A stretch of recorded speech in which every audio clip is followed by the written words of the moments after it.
अस्सलाम वालेकुम नाजरीन। तो ऑब्जेक्शन के साथ आप लोग यहाँ पर देख सकते हैं मुझे आईबीसी से डॉक्यूमेंट्स जो वो रिसीव हो चुके हैं।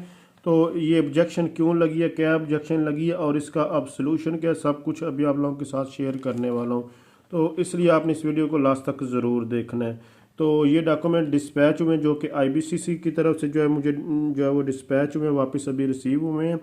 और यहाँ पर आप लोग इसको देख सकते हैं और स्क्रीन पर भी आप लोग देख सकते हैं जो है वो क्लोज विद डेफिशिएंसी। तो क्या डेफिशिएंसी है वो भी हम अभी बात करेंगे।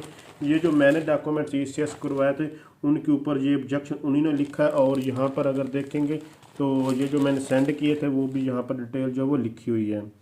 तो अभी डॉक्यूमेंट्स ओपन करूँगा तो उसके ऊपर भी यहाँ पर उन्होंने जो है वो रिजेक्शन लगाकर यहाँ मुझे जो है वो सेंड कर दिया, वेरिफिकेशन नॉट फाउंड।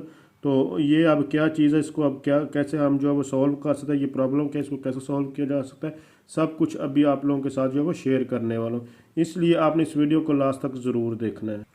तो अब इशू क्या हुआ, बेसिकली जो मेरे डॉक्यूमेंट्स थे वो मैंने जो है मैट्रिक और एफएससी मतलब इंटरमीडिएट उसके सर्टिफिकेट दोनों जो है वेरीफाई करवाने थे। यहाँ पर देख सकते हैं दोनों मैंने वेरीफाई करवाने थे लेकिन वो वेरीफाई नहीं हुए। यहाँ पर भी ये अवेलेबल, यहाँ पर अगर आप गौर करेंगे तो ये डॉक्यूमेंट्स मैंने वेरीफाई करवाने के लिए भेजे थे। तो अब ये वेरीफाई क्यों नहीं, क्योंकि मैंने बोर्ड से इसको वेरिफिकेशन इनकी नहीं करवाई थी, जिसकी वजह से जो उन्होंने वापस ऑब्जेक्शन लगाकर भेज दिया है कि भाई आप इनको पहले अपने जो आपका मुतलका बोर्ड है वहाँ से उनको वेरीफाई करवाएं। तो अब वेरीफाई कैसे करवाने का क्या तरीकाकार है आप लोग जानना चाहते हैं तो उसके ऊपर तो अब अलग से आपको वीडियो मिल जाएगी। तो अब इसका सलूशन कैसे, इसका सिंपल सलूशन ये है, उन्होंने बताया भी हुआ है कि आप ऐसा करें कि ये डॉक्यूमेंट्स दोबारा आप अपने बोर्ड से वेरीफाई करवा कर इनको जो है वो आप भेजें, दोबारा आप कोरियर के थ्रू फिर भेजें तो हम इनको दोबारा जो है वो चेक करके वेरीफाई जो है वो कर देंगे। तो ये इनका तरीकाकार है, लेकिन अब ये मैं तरीकाकार इस्तेमाल नहीं करने वाला। तो आपके ऊपर डिपेंड करता है कि आप इसको कैसे आप दोबारा वेरीफाई करवा सकते हैं। मैं आपको पास मुकम्मल शेयर करूंगा कि अगर आप एक यहाँ पर एक क्वेश्चन होता है कि अगर तो इस तरीके को मैं फॉलो करता हूँ, मतलब कि दोबारा डॉक्यूमेंट्स ऐसे ही सेंड कर देता हूँ तो दोबारा वो मेरे पास वेरीफाई होकर आ जाएंगे। ये मैंने इस्लामाबाद कोरियर के थ्रू भेजे थे। तो जो मैं सेंड किए थे वो टीसीएस के थ्रू किए थे, लेकिन जो मुझे रिसीव हुए हैं वो पोस्ट ऑफिस के थ्रू जो है वो मुझे रिसीव हुए हैं। तो अब जो कि अगर आपके पास तकरीबन 1 महीना लग जाता है, अगर तो आपके पास 1 महीना टाइम है तो आप फिर दोबारा इनको जो है दोबारा भेज दें और आपके पास वेरीफाई होकर आ जाएंगे।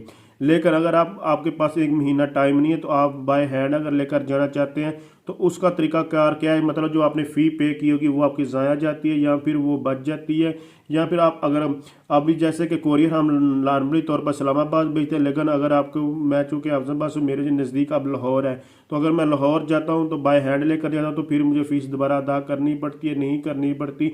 ये क्या तरीकाकार है सब कुछ भी प्रैक्टिकली मैं खुद करूँगा, करने के बाद आप लोगों के साथ जो है वो शेयर करूँगा। इसलिए मैंने जो जितना जितना तरीकाकार जो प्रोसीजर करता जा रहा हूँ आप लोगों के साथ वो शेयर कर रहा हूँ, लेकिन मैं वीडियो बिल्कुल भी अभी अपलोड नहीं कर रहा, ये सिर्फ अपने रिकॉर्ड के लिए अपने पास रख रहा हूँ। उसके बाद ये जैसे ही ये मुकम्मल हर एक चीज़ जो सक्सेसफुली मैं कर लेता हूँ प्रैक्टिकली कोई भी काम, फिर उनको बेसिकली मैं अपलोड करता हूँ, वीडियोज़ को पब्लिश करता हूँ। तो इसलिए मैं अभी आप लोगों को ये बता रहा हूँ अगर आपने अपने बोर्ड से वेरिफिकेशन नहीं करवाई होगी तो आपके जो जैसे कि ये अभी ऑब्जेक्शन लगकर मुझे वापस आ गए डॉक्यूमेंट्स, तो बेशक आपका जो बोर्ड है जैसे कि गुजरांवाला बोर्ड ऑनलाइन है, लेकिन ऑनलाइन होने के बावजूद सिर्फ आपने सिंपल फीस ही जमा करवानी होती है। लेकिन अगर आप फीस जमा नहीं करवाएंगे वो उनको बोर्ड से वेरीफाई सिंपल ऐसे ही होता है कि जस्ट आपने चलान वगैरह पे करना और ये वैसे वेरीफाई हो, इतना सा तरीकाकार है। सिंपल यही है कि अगर आपने अपने डॉक्यूमेंट्स जो है अपने बोर्ड से वेरीफाई नहीं करो तो आईबीसीसी वाले आपके डॉक्यूमेंट्स वेरीफाई नहीं करेंगे, वो ऑब्जेक्शन लगाकर इस तरह जो है वो वापस भेज देंगे, फिर आपको दोबारा वेरीफाई करवा कर दोबारा ही भेजने पड़ेंगे। तो इससे आपकी जो फ़ीस होगी, जो टीसीएस की फ़ीस होगी और वापस आने की जो फ़ीस है तकरीबन 450 रुपया वो मेरा टीसीएस का लगा, और 300 रुपया जो मैंने उनको सेंड दिया था वापस रिसीव करने का डॉक्यूमेंट वो सारा वेस्ट हुआ है।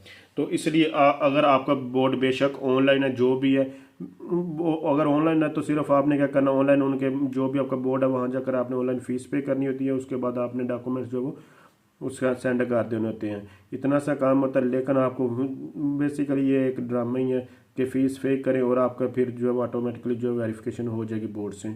तो इसलिए अब आपको क्या करना होगा, आपने चाहे बोर्ड आपका ऑफलाइन ऑनलाइन जो भी है आपको उसका तरीकाकार ऑफलाइन का अलग होगा। अगर ऑनलाइन आपका बोर्ड सारा रिकॉर्ड पहले से ऑनलाइन पड़ा हुआ है तो फिर आपको सिर्फ उसका तरीकाकार अलग होगा। जो भी तरीकाकार है आपने वो फॉलो करना है। अब कैसे बोर्ड से वेरीफाई करो, गुजरांवाला अगर आपका बोर्ड है तो वो मैं आपको लोगों को आप इसी चैनल के ऊपर आपको अलग से वीडियो मिल जाएगा कि बोर्ड से अब इनको कैसे वेरीफाई वगैरह डॉक्यूमेंट्स को करवाते हैं IBCC के लिए।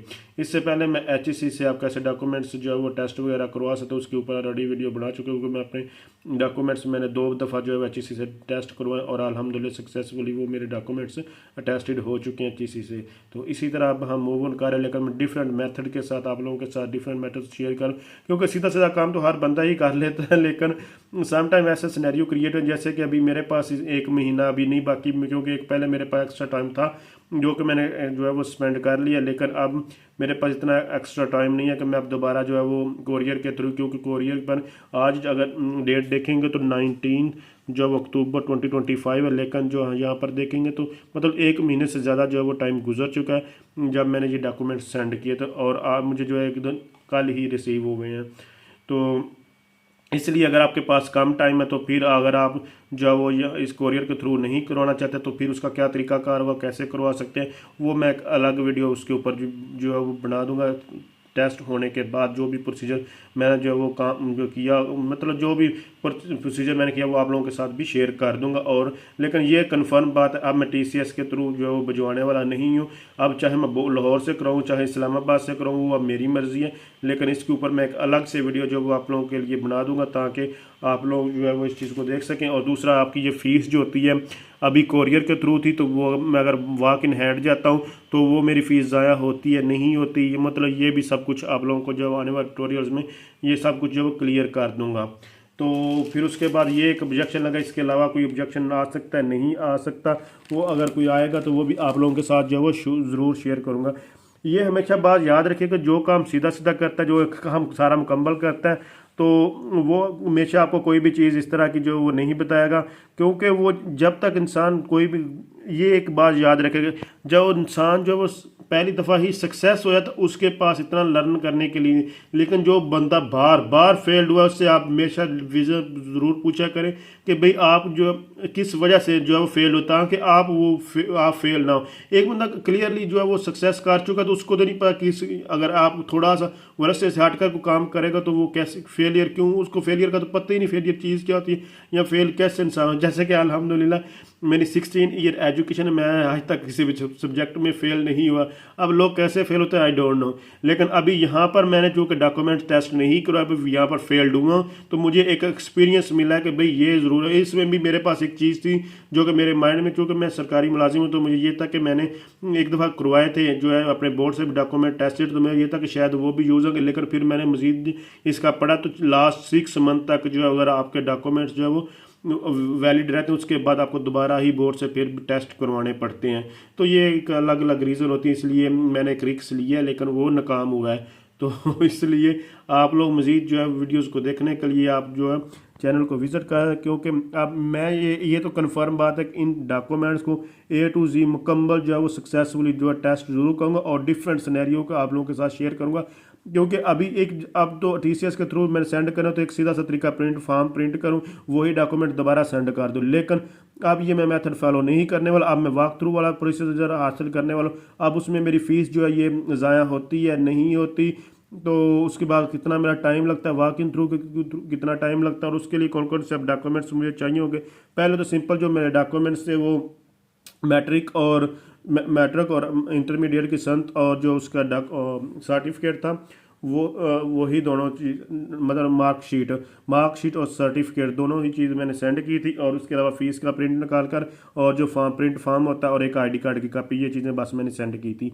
लेकिन अब मुझे क्या सेंड करना पड़ता है वो सब कुछ मैं आने वाले ट्यूटोरियल में आप लोगों को बताऊँगा। तो अगर आप समझ रहे हैं वीडियो हेल्पफुल, इसको लाइक शेयर और कमेंट जरूर कीजिएगा। Thanks for watching. अल्लाह हाफिज़।